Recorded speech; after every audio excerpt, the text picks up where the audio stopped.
Hello दोस्तों।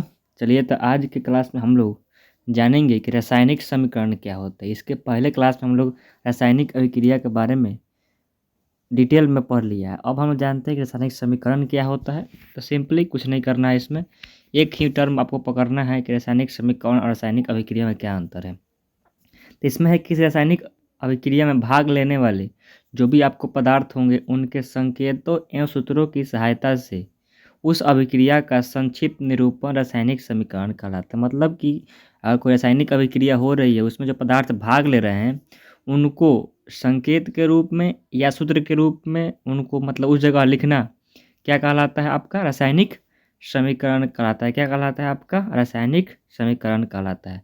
अब देखिए आपका जो ये ऊपर लिखा गया है हाइड्रोजन क्लोरीन बन गया क्या? हाइड्रोजन क्लोराइड या हाइड्रोक्लोरिक अम्ल। ये आपका अभिक्रिया इस तरह हो रहा है, मतलब कि उसी को हम लोग समीकरण के रूप में लिखना चाहते हैं। तो H2 हाइड्रोजन के लिख दिए H2 और क्लोरीन के लिख दिए Cl2, बन गया 2HCl। मतलब कि 2 का मतलब क्या? ये 2HCl का मतलब कि HCl के 2 अणु बने हैं। ये आपका क्या है? आपका ये समीकरण है। क्या है आपका? ये आपका समीकरण है। ये आपका क्या है? आपका ये जो लिखा गया है ये आपका ये समीकरण रूप है। क्या है? आपका समीकरण रूप है। ठीक है। अब चलिए आगे देख लेते हैं हम लोग। आगे हम लोग को लिखना है रासायनिक समीकरण लिखने के नियम। क्या जी? रासायनिक समीकरण लिखने के नियम क्या क्या होते हैं। तो सिंपली समझिए कि रासायनिक समीकरण लिखने के नियम क्या होते हैं। पहला नियम है, इसको आप लिख लेंगे तो आपको समझ में आ जाएगा। तो ये पहले पॉइंट कर रहा है, अभिकारकों को उनके संकेत या अनुसूत्रों के पदों में समीकरण के बाईं ओर लिखना चाहिए। मतलब कि जो भी आपका अभिकारक एक से अधिक हैं तो उनके संकेत या सूत्रों के बीच क्या करना पड़ेगा आपको? उनको पहले लिखना पड़ेगा, आपको बाईं ओर लिखना पड़ेगा। क्या करना पड़ेगा जी? बाईं ओर, मतलब कि लेफ्ट साइड में लिखना होगा। दूसरा पॉइंट है, एक से अधिक अभिकारकों के बीच धन चिन्ह दिया जाता है। मतलब कि एक से अधिक अभिकारक होंगे तो क्या करेंगे? उनके बीच हम लोग धन चिन्ह देंगे।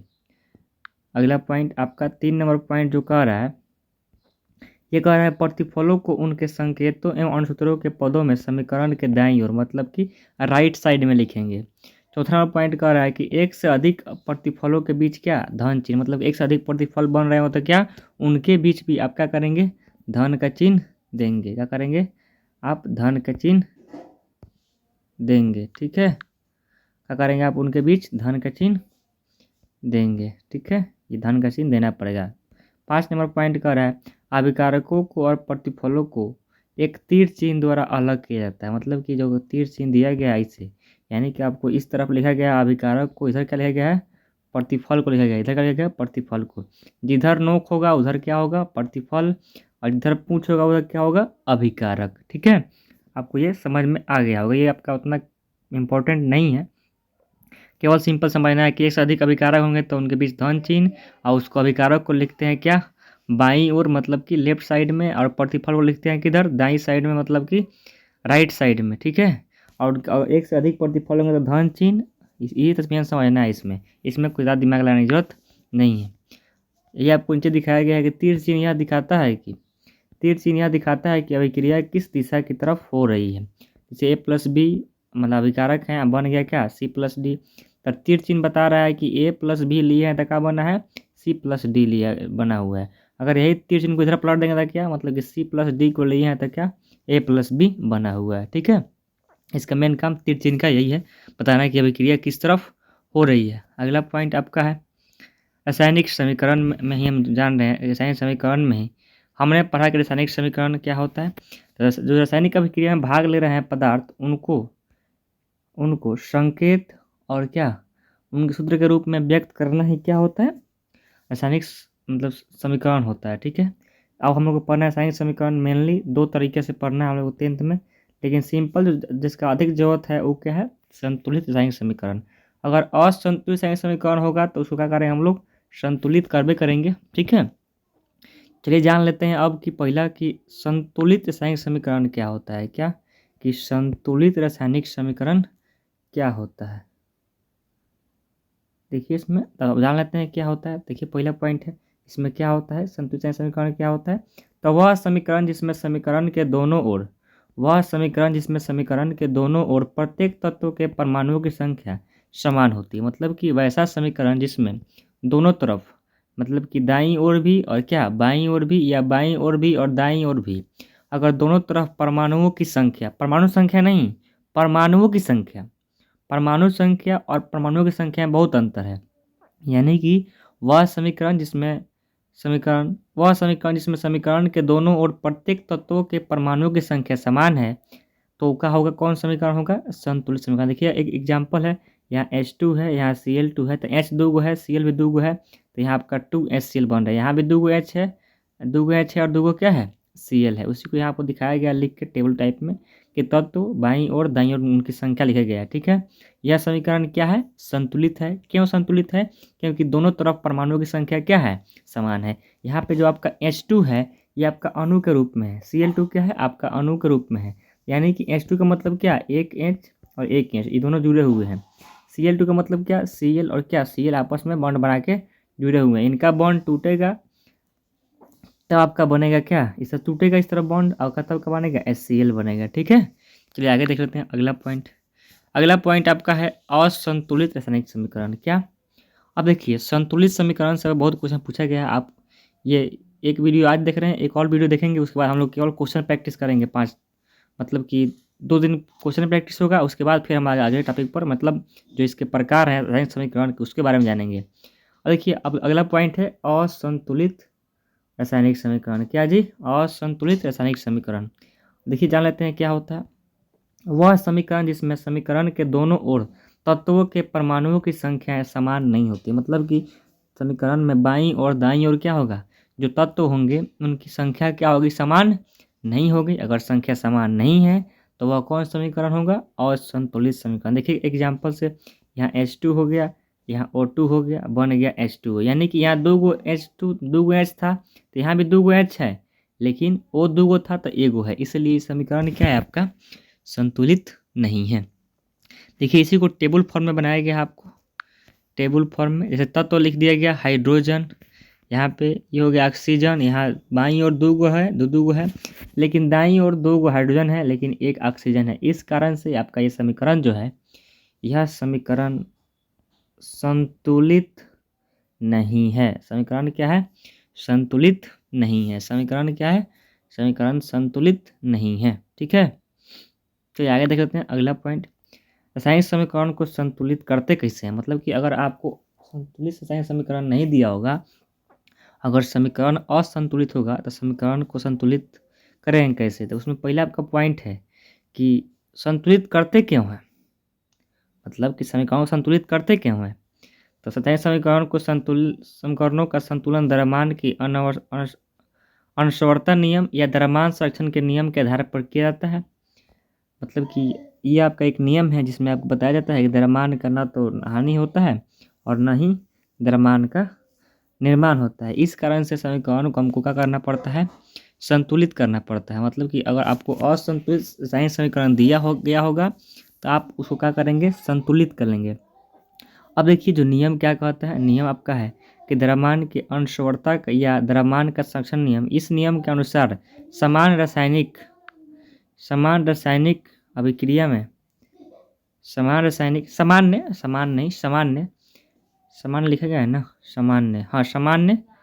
सामान्य अभिक्रिया मतलब जनरल रिएक्शन अभिक्रिया में पदार्थों का न तो निर्माण होता है और ना ही क्या होता है नाश होता है। मतलब कि जितना द्रव्यमान लेंगे अभिक्रिया में मतलब जितना द्रव्यमान का अभिकारक लेंगे उतना ही द्रव्यमान क्या मिलेगा आपको प्रतिफल मिलेगा। ठीक है इसलिए कारण से हम क्या करते हैं रासायनिक समीकरण को संतुलित करते हैं। तो एग्जाम में पूछा गया है कि रासायनिक समीकरण क्या है इसे संतुलित करना क्यों आवश्यक है। तो आप बता देंगे रासायनिक समीकरण क्या है कि वह समीकरण जिसमें दोनों तरफ तत्वों की संख्या समान होती है उसे कहते हैं संतुलित समीकरण। रासायनिक समीकरण को संतुलित करना इसलिए आवश्यक है क्योंकि द्रव्यमान की अनश्वरता के नियम या द्रव्यमान संरक्षण के नियम के अनुसार द्रव्यमान का न तो नाश होता है और द्रव्यमान का ना ही निर्माण होता है। इस कारण से समीकरण को संतुलित करना आवश्यक है। ठीक है अगला पॉइंट है रासायनिक समीकरण को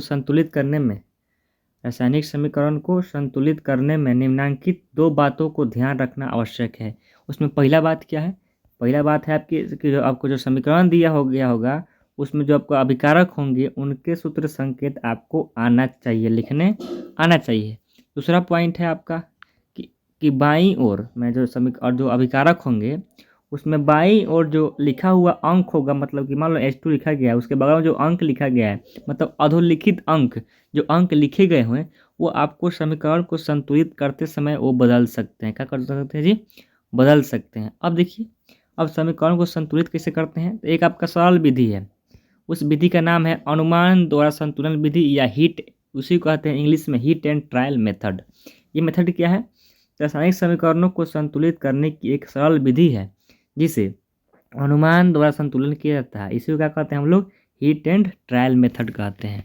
इसमें कुछ नहीं करते हैं, देखिए आपको जब एग्जाम्पल लेंगे बताएंगे उसको आपको क्लियर हो जाएगा। देख लीजिए इस विधि क्या होता है। तो इस विधि में समीकरणों के संकेतों और सूत्रों के ठीक पहले आवश्यक गुणांक का प्रयोग कर दोनों तरफ परमाणुओं की संख्या समान की जाती है। मतलब गुणांक मतलब की संख्या लगाकर दोनों तरफ क्या करते हैं हम लोग, जैसे 1 2 3 4 जो भी है उसमें संख्या लिख के और दोनों तरफ बराबर करते हैं किसकी संख्या को? परमाणुओं की संख्या की। यही आपका क्या है? हीट एंड ट्रायल मेथड है। आप इसको लिखेंगे ज़्यादा समझ में आएगा, खाली सुनने से वीडियो का कोई फ़ायदा है नहीं। चलिए अगला देखते हैं। जो जिनके पास लिखा हुआ है उनका तो कोई दिखते नहीं है, जो पढ़े हुए हैं। आगे चलिए आगे देखते हैं कि समीकरण को संतुलित कैसे करेंगे, कैसे पकड़ेंगे संतुलित करना। देखिए आपको एक समीकरण दिया गया है, जो समीकरण है Mg प्लस HCl बन गया MgCl2 प्लस H2O को संतुलित करें। मतलब कि आपका मैग्नीशियम है, मैग्नीज है, और क्या हाइड्रोक्लोरिक अम्ल है, जो बन रहा है आपका हाइड्रोजन गैस बाहर निकल जा रहा है, और क्या आपका मैग्नीशियम क्लोराइड बन जा रहा है। तो कैसे संतुलित करेंगे इसको? तो इसमें देखेंगे पकड़ेंगे कि कौन इसमें अधिक है। देखिए यहाँ पे Cl 2 गो है, तो यही आपका अधिक है। तो Cl को 2 करेंगे, तो जब यहाँ 2 लगाएंगे तो Cl 2 हो गया, H भी 2 हो गया। तो आपको दिख रहा है यहाँ H 2 है ना, और Cl 2 हो गया, और Mg 1 है, Mg 1 है। समीकरण संतुलित हो गया। समीकरण क्या हुआ? संतुलित हो गया। ठीक है, चलिए आगे देख लेते हैं अगला पॉइंट।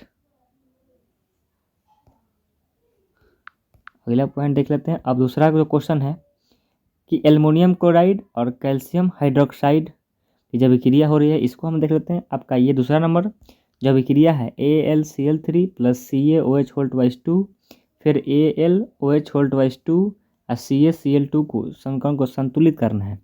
समीकरण को संतुलित कैसे करेंगे? पहले पकड़ेंगे हम लोग।